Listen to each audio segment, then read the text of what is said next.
ये जो कांग्रेस के तमाम मैनेजरों को मैं कहना चाहता हूं कि आप इस तरह की हरकतें करना छोड़ दें, इस तरह की साजिशें करना छोड़ दें। कांग्रेस ने राम मंदिर को रोकने की भी साजिश की, ना वो राम को रोक पाए और ना आप नरेंद्र मोदी जी को रोक पाएंगे। वहाँ कोई वर्किंग कमेटी नहीं है, कोई सीईसी नहीं है, एक गैंग है, नौकरों की एक टोली है, वो फैसला लेती है। निश्चित रूप से प्रधानमंत्री जी ज्ञानी हैं, उन्होंने मान लिया, ये भी अच्छी बात है। और जो देश का प्रधानमंत्री होता है, देश का मुखिया होता है, उसे ज्ञानी होना चाहिए।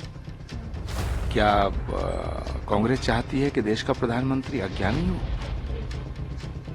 लेकिन देश की जनता चाहती है कि देश किसी ज्ञानी के हाथ में ही सुरक्षित रहता है। इसीलिए तो प्रधानमंत्री जी के साथ है देश। पहली बात तो यह है कि कोई कहीं से भी लड़ सकता है, उसमें मुझे कोई दिक्कत नहीं है।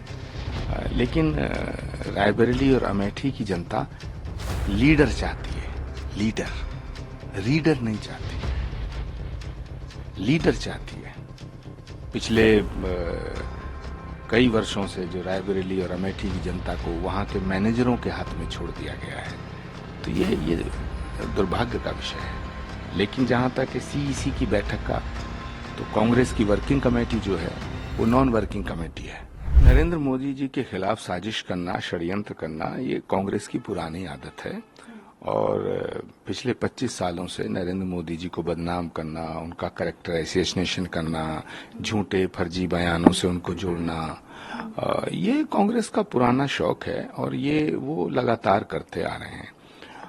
जिस वीडियो की बात आप कर रही हैं, वो वीडियो 1 साल पहले का है और वो आधा अधूरा भाषण मेरा, और उसको कांग्रेस के तमाम मैनेजर उसको ट्वीट कर रहे हैं, बयान दे रहे हैं। हर हद तो हो गई, राहुल गांधी जी ने भी उसके विषय में कुछ कहा है या कहीं लिखा है, मुझे किसी ने बताया।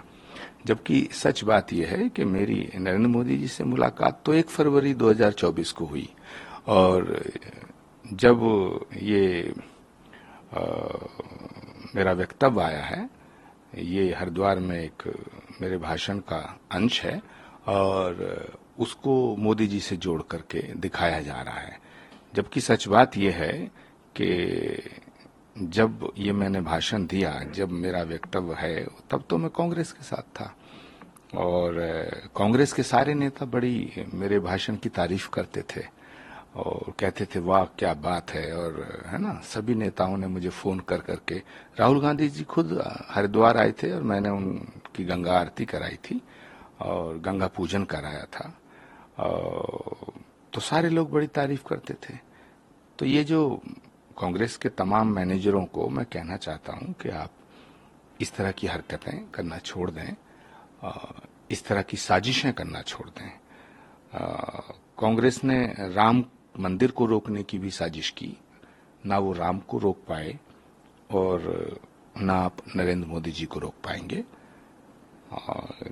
मेरा भाषण ये 1 साल पहले का है, 24 सितंबर 2023 का है, जब मैं कांग्रेस के साथ था। आज मैं नरेंद्र मोदी जी के साथ हूं और नरेंद्र मोदी जी के विचारधारा के साथ हूं। नरेंद्र मोदी गरीब के साथ हैं, नरेंद्र मोदी दलितों के साथ हैं, नरेंद्र मोदी शोषित, वंचित और पीड़ितों के साथ हैं। जी, आपने खुद कहा कि खत्म होना चाहिए, देश में जाति धर्म नहीं होने चाहिए, तो इसका क्या मतलब है? भाषण पुराना है लेकिन आपके विचार क्या कहते हैं सर? देखिए, मैं जातिवाद, जात पात, ऊंच नीच, छुआछूत, भेदभाव सबके खिलाफ हूं। ये मेरा निजी मत है कि जो पीड़ित हैं, शोषित हैं, वंचित हैं, उनको ऊपर लाया जाना चाहिए। सबको एक समान, एक दृष्टि से देखना चाहिए। मैं तो महात्मा गांधी, भीमराव अंबेडकर साहब और महर्षि वाल्मीकि और संत रविदास जी को पढ़ा हूं और उनको पढ़ता हूं और उनको अपने जीवन में उतारने का प्रयास करता हूं। और मेरा तो वन लाइन प्रोग्राम कहो या मिशन कहो कि जात पात पूछे नहीं कोई, हरि को भजे सो हरि को होई। तो ये जो प्रोपेगेंडा, ये जो षड्यंत्र, ये जो राहुल गांधी जी की टीम कर रही है, इससे कोई फायदा होने वाला नहीं है, ये मैं कहना चाहता हूं। और उस बयान को, उस वक्तव्य को नरेंद्र मोदी जी से जोड़ना घोर निंदनीय है, गलत है, मैं उसकी निंदा करता हूं। और वो भाषण अगर उसको इस परिप्रेक्ष्य में भी देखो तो वो भाषण मेरा 1 साल पहले का है, वो तब का है जब मैं कांग्रेस के साथ था। और इनकी जो सामंतवादी सोच है, परिवारवादी सोच है ना, ये अपनी सोच को बदलें। निश्चित रूप से प्रधानमंत्री जी ज्ञानी हैं, उन्होंने मान लिया, ये भी अच्छी बात है।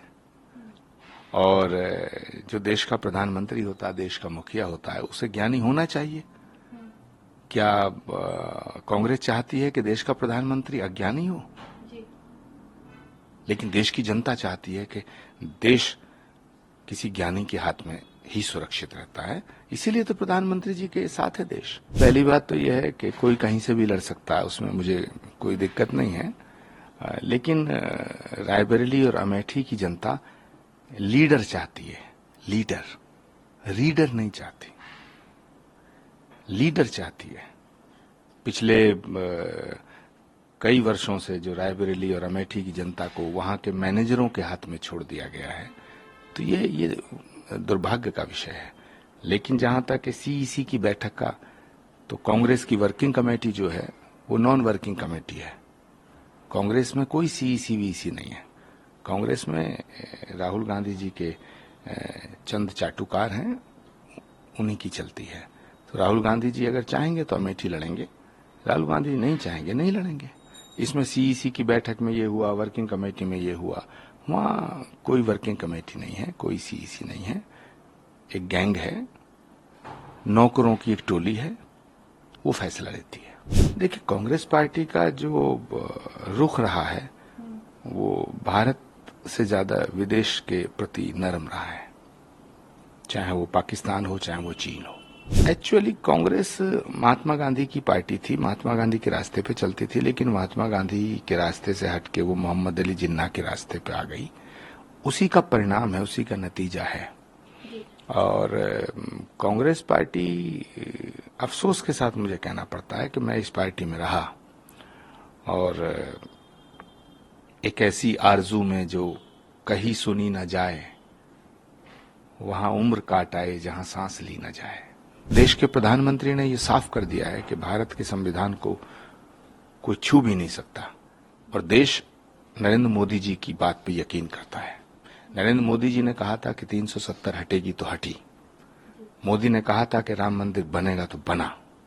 और माफ करना, नरेंद्र मोदी जी का ही कलेजा है, ये मोदी की गारंटी और मोदी का ही वचनबद्धता का प्रताप है